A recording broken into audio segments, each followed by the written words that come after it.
नमस्कार, कैसे हैं आप सब। और आज आप देख रहे हैं बातें विशेष। एक बहुत विशेष व्यक्ति के साथ मैं यहाँ बैठा हुआ हूँ। कैमरे में मेरे साथ अजय हैं, वो भी बहुत विशेष कैमरामैन हैं। डिजिटल विंग से दिव्या हैं। बड़े विशेष तरीके से आपके लिए वो टॉपिक आपकी पसंद का खोज के लाती हैं। इशलीन हमारे साथ हैं, डॉक्टर गोडसे, रवि गोडसे, जो हमारे साथ यहाँ बैठे हुए हैं।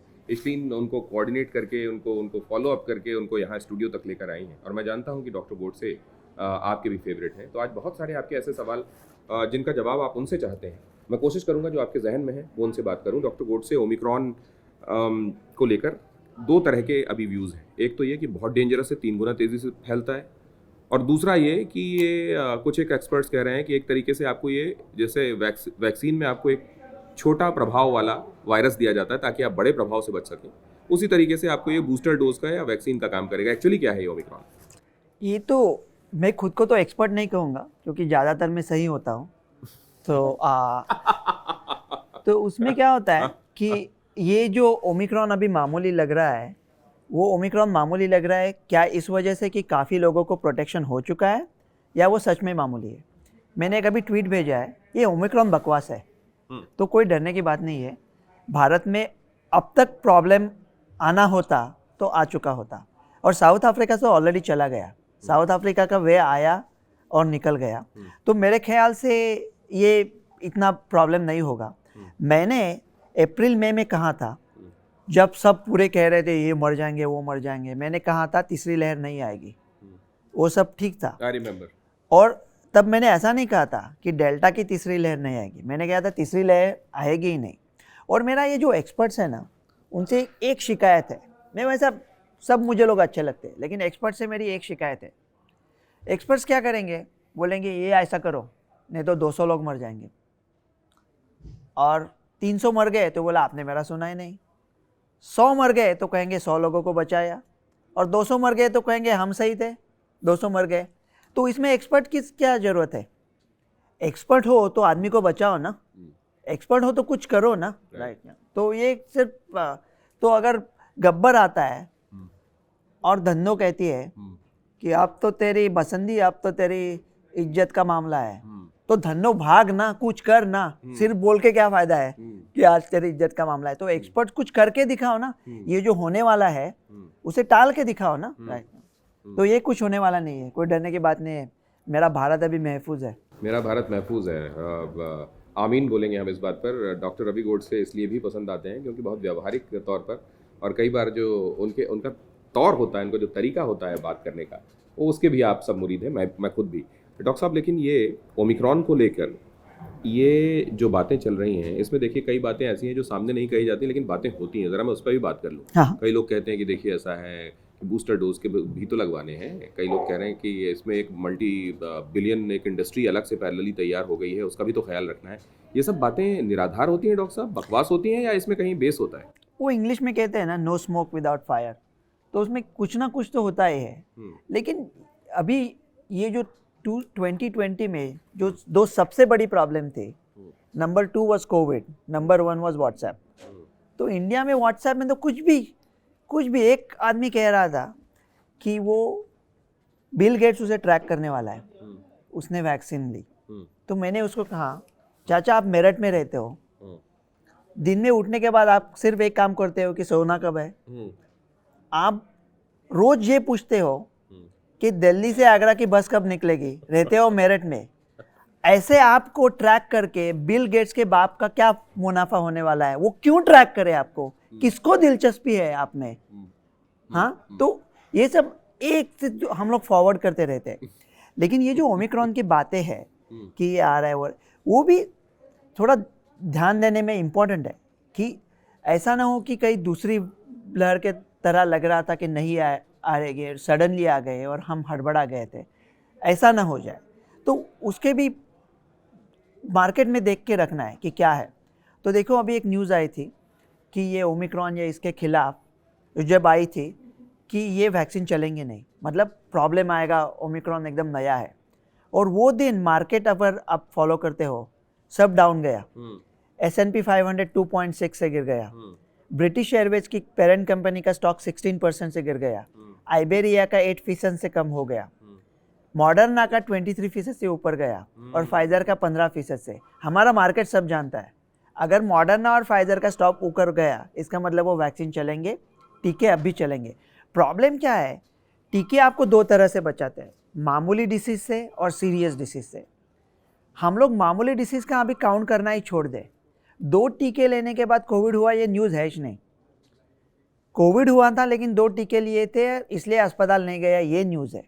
तो सीरियस डिसीज और मामूली डिसीज, अभी जिन्होंने 2 डोज कोविशील्ड के लिए है वो लोग थोड़े मायूस है, वो कहला वो एफिकेसी कम है। अगर 4 हफ्ते के फासले से लिए है तो उनका एफिकेसी था 55.1%, वो टाइम फाइजर था 91.6%। तो उन्होंने कहा हमने तो 50% वाला वैक्सीन ले लिया। तो अगर वो ओरिजिनल कोविड के खिलाफ 55.1 था, डेल्टा के खिलाफ 30 था और ओमिक्रॉन के खिलाफ शायद 15% है कोविशील्ड, दैट इज अगेंस्ट मामूली disease. Against serious disease Covishield is 96% against delta and 2 doses of Pfizer were 95%। तो सीरियस डिसीज से वो आपको बचाता है। और वैक्सीन का प्रयोजन ये है कि आप अस्पताल ना पहुंचे। ऐसा कोई ये नहीं कि आपको कोविड होगा ही नहीं, लेकिन वो लोग बार बार व्हाट्सएप पे डालते रहते, 2 डोज लिए थे फिर अभी जगह आपने 40% प्रभाव की वैक्सीन ले लिया आपने, तो ये क्या न्यूज़ है, मतलब विराट कोहली इससे ज़्यादा टॉस भी जीतता है, तो वो क्या बात हुई ना, उसमें कोई बात ही नहीं है। तो ये वैक्सीन सीरियस डिसीज से आपको बचाते हैं। और जो लोग वैक्सीन के खिलाफ है उनको मैं कहता हूँ, मैं आपका दर्द समझ सकता हूँ, ये जल्दी लाए वगैरह, लेकिन अगर आपने वैक्सीन नहीं ली तो मुझे तकलीफ है, क्योंकि आपको शायद होगा, आप मुझे दे देंगे, लेकिन मैंने वैक्सीन ले ली और मुझे कुछ साइड इफेक्ट्स हो गए तो आपको क्या तकलीफ है। सही बात है। तो मैं जो वैक्सीन के खिलाफ लोगों को कि आप चुप रहिए, आपको नहीं लेना है नहीं ले, लेकिन बाकी दूसरों लोगों को मायूस ना करें। हाँ, वो मेरी उनसे एक ख्वाहिश मेरी है, गुजारिश है उनसे, नन्ही गुजारिश, लेकिन कोई सुनेगा नहीं। तो इसमें कोई पैटर्न डॉक्टर साहब जो स्वीडिश फ्लू को अक्सर लोग देखते हैं या उसके पहले की बात करते हैं, स्पेनिश फ्लू, स्पेनिश माफ कीजिए, स्पेनिश फ्लू की बात करते हैं, इसमें जो ये बात होती है कि ग्रेजुअली ये कम विरुलेंट हो जाता है और फिर धीरे धीरे आप हमारी खुद की रेजिस्टिविटी बहुत बढ़ जाती है, क्या अब उस तरफ हम बढ़ चले हैं या अभी वो स्टेज आना बाकी? वो स्पेनिश ये आरएनए वायरस है और आरएनए वायरस बदलता है, लेकिन मैंने कितनी बार कहा है कि वो नकुल का दुशासन नहीं होता, नकुल का सहदेव हो जाता है, तो इतना नहीं बदलता। तो वो जो स्पेनिश फ्लू के जो 3 आए थे, और उसके टाइम पे फर्स्ट वर्ल्ड वॉर भी था ना, लेकिन वहाँ पे ज़्यादा ट्रैवल नहीं होता था वो टाइम पे, तो वो भी ज़्यादा एयरप्लेन्स नहीं थे, कमर्शियल एयरप्लेन तो ऑलमोस्ट थे नहीं वो टाइम पे, तो वो फैलने का खतरा थोड़ा कम था, शिप में ज़्यादा वो सब, वो क्वारंटाइन वो सब प्लेग के टाइम से आया था। क्वारंटाइन मीन क्वारंटी जॉर्नी in Italians, it means 40 days. और अभी दुशासन की बात कर रहे थे, अभी मैं आपका चाइना का शो सुन रहा था, तो इधर भी चालू था, वो सुन रहा था कि अभी कह रहे हैं कि पूरे अफ्रीका की वैक्सीन चाइना भेजेगा। वाह, मतलब दुशासन ने एक कपड़ों का दुकान निकाला है और उसका नाम रखेंगे द्रौपदी वस्त्र भांडार, क्या बात है ना। डॉक्टर साहब ये भी ओमिक्रॉन के कह रहे हैं कि ये जो वेरिएंट है इसके म्यूटेंट्स निकल गए हैं 32 अभी तक साउथ अफ्रीका में। नहीं, इसके खुद के सब लिनिएज नहीं है, ये 32 म्यूटेशन मिला के ओमिक्रॉन है। अच्छा। लेकिन कभी कभी क्या होता है, अभी एक मोनोक्लोनल एंटीबॉडी है, 3 मोनोक्लोनल एंटीबॉडी मेन है, इलाई लिली, रेजेनरॉन और सोत्रोविमैब। वो सोत्रोविमैब सारे म्यूटेशन पे चलती है, लेकिन बाकी के एंटीबॉडीज अभी इतने नहीं चलते। तो ओमिक्रॉन अगर आया तो बाकी के एंटीबॉडीज वो नहीं चलेंगे, सोत्रोविमैब भी लेना पड़ेगा। लेकिन ये म्यूटेशन से कभी कभी क्या होता है ना, कि अगर एक कोविड मानो चोर है और उसको आपको मारना है, ओके, तो मैं पहले कह रहा था कि डेल्टा है वो आपका गला घोटता है और ओमिक्रॉन है वो आपका बटुआ छीन लेता है। तो अगर वो दोनों एक दूसरे से भी लड़ेंगे तो उसमें प्रॉब्लम क्या है, ओमिक्रॉन खुद को आपको मारना चाहता है, तो उसने एक बंदूक ले ली, एक ये लिया, स्पीयर लिया, शील्ड लिया, और वो इतने हथियार हो गए कि एक हथियार वो अच्छी तरह से इस्तेमाल नहीं करता। तो कभी कभी उसके वजह से वो कम पावरफुल होता है, उसकी ताकत उसकी कमजोरी है। तो कभी कभी कमजोरी ताकत होती है और कभी कभी ताकत कमजोरी होती है। तो उसकी कमजोरी उसकी ताकत उसकी कमजोरी है, इसलिए मेरे ख्याल से जिनको होता है वो कम होता है। और अगर ये जो गवर्नमेंट, मैं कभी गवर्नमेंट के खिलाफ नहीं कहता क्योंकि ये नॉवेल नॉवेल है, लोगों को सुनना चाहिए। लेकिन गवर्नमेंट में कुछ भी कहा लोगों से, तो मैं लोगों से कहूँगा गवर्नमेंट से आप एक पूछो, बच्चों के वैक्सीन का क्या हुआ और बूस्टर का क्या हुआ, वो पहला बोलो ना, वो पहला कहो ना, बाद में लोगों को आप बेपरवाह हो। लापरवाह लोग, ये समस्या का समाधान नहीं है, ये सिर्फ एक बहाना है कि क्यों हम लोग नहीं इससे जीत पा रहे। तो वो हमारे दो सवालों का जवाब दो ना। समस्या का समाधान पहले होना हाँ, चाहिए। हाँ, जस्टिफिकेशंस के लिए तो टाइम बचा रहेगा हाँ, बहुत सारा। हाँ, लेकिन हाँ, डॉक्टर साहब एक बात और बताइए कि अभी वर्ल्ड वाइड, क्योंकि मैंने अभी 1-2 दिन पहले कम्युनिटी मेडिसिन के एक बड़े डॉक्टर से बात की थी और वो कह रहे हैं कि मैंने उनसे बोला कि ओमिक्रॉन पकड़ता ज़्यादा है कि मारता ज़्यादा है, कुछ दिखाई दे रहा है आपको? बोले पकड़ता ज़्यादा है ये तो दिखाई दे रहा है, लेकिन मारता ज़्यादा है या नहीं इसके लिए इंतजार करना पड़ेगा। क्या इंतजार करना पड़ेगा या असर्टेन कर लेना चाहिए? कभी कभी 4-5 हफ्ते लैग हो जाते हैं डेथ या हॉस्पिटलाइजेशन, तो अभी ठीक तरह से कोई बता नहीं पाएगा। लेकिन मैं साउथ अफ्रीका में काफ़ी मेरे दोस्तों के साथ बात की, इंग्लैंड में बात की, ये मामूली ही लग रहा है और मामूली ही निकलेगा।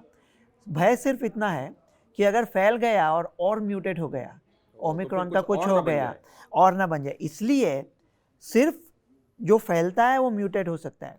इसलिए अगर हमारा 18 के नीचे के लोगों का वैक्सीन नहीं है और उनमें फैल गया तो म्यूटेट हो सकता है, उनको धोखा नहीं है, लेकिन जो म्यूटेट होगा उससे शायद सबको धोखा है। इसलिए 18 के नीचे के लोगों को वैक्सीन दे दो और बूस्टर भी दे दो। बूस्टर से बाकी के लोगों का भी फ़ायदा है। और वो जो वर्ल्ड हेल्थ ऑर्गेनाइजेशन कहता है ना, वो ना मुझे इतनी ऊपरों से उनके बारे में बात नहीं करना चाहिए। और जब मैं कभी कभी सोचता हूँ कि मैं वर्ल्ड हेल्थ ऑर्गेनाइजेशन को कहता वो पागल है, वो ये है वो है, तो कभी कभी सोचता हूँ कि इससे और कठोरता से बात होनी चाहिए उनके बारे में। तो वो कहते हैं कि गरीब देशों को पहला मिलना चाहिए। तो मैं आपको एक बता दूं, कार्ल मार्क्स और फ्रेडरिक एंगल्स ने जब कम्युनिस्ट मैनिफेस्टो लिखा था, उस दिन से सब लोग ये बात जानते हैं कि अमीर को गरीब बना के गरीब अमीर नहीं होता, सिर्फ ज़्यादा गरीब बढ़ जाते हैं। Rich people, rich Nations helping poor nations means poor people in rich nations taking money from them and putting it in the pockets of rich people in poor nations. वो गरीबों के हाथ में कभी नहीं जाता।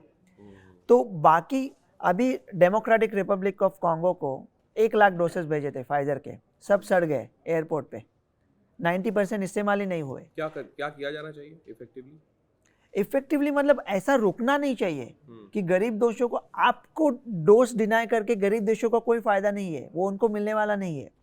तो जो लोग यहाँ पे बूस्टर लेना चाहते हैं उनको लेने दो ना, उसमें क्या हर्ज है। सीरियस डिसीज, मैं भारत के लोगों को एक बात कहूँगा, बूस्टर मिलता है तो ले लो, मैंने अभी पलटी मार ली है, बूस्टर मिलता है तो ले लो, लेकिन बूस्टर नहीं मिलता है तो नींद मत गमा बैठो। सीरियस डिसीज से आपका फिर भी प्रोटेक्शन है, लेकिन आपकी मर्जी, आपका पैसा। अगर आपको ट्रैवल करना है और आपको मामूली डिसीज भी नहीं चाहिए तो गवर्नमेंट कौन होता है बोलने वाला कि आप नहीं कर सकते? तो बूस्टर लगवा लीजिए। डॉक्टर रवि गोडसे के साथ बातचीत हमेशा एक बड़े लाइट मोड में बहुत गंभीर बात को आपको समझा देते हैं। मैं एक्सपर्ट तो नहीं हूँ, लेकिन एक्सपर्ट नहीं हूँ क्योंकि मैं ज़्यादातर सही होता हूँ। दुशासन ने द्रौपदी वस्त्र भंडार खोल लिया है, इस तरह की बातें रवि गोडसे, और साथ में जो कह रहे हैं वो इतना लॉजिकल कि आप किसी भी लॉजिक से उसको झुठला नहीं सकते।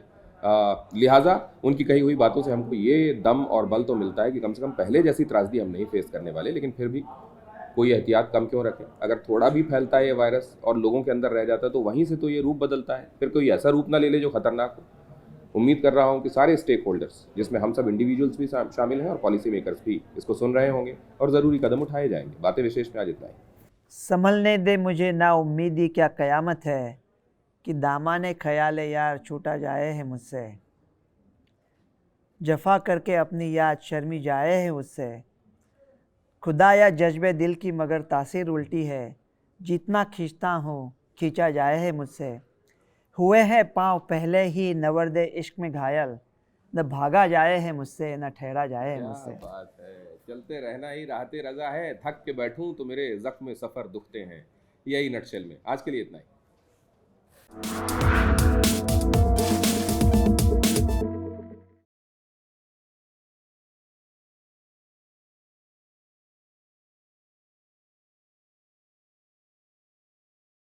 कोरोना धर्म नहीं देखता, जात नहीं देखता, अमीर गरीब ऊंच नीच नहीं देखता। कोरोना सिर्फ मौका देखता है, लेकिन आप उसे मौका मत दीजिए। बस इतना कीजिए, जब कभी दफ्तर से बाजार से घर लौटिए तो इतना ख्याल जरूर रखिए कहीं आपके साथ कोरोना आपके घर तो नहीं जा रहा। भूलिए मत, कोरोना अभी जिंदा है।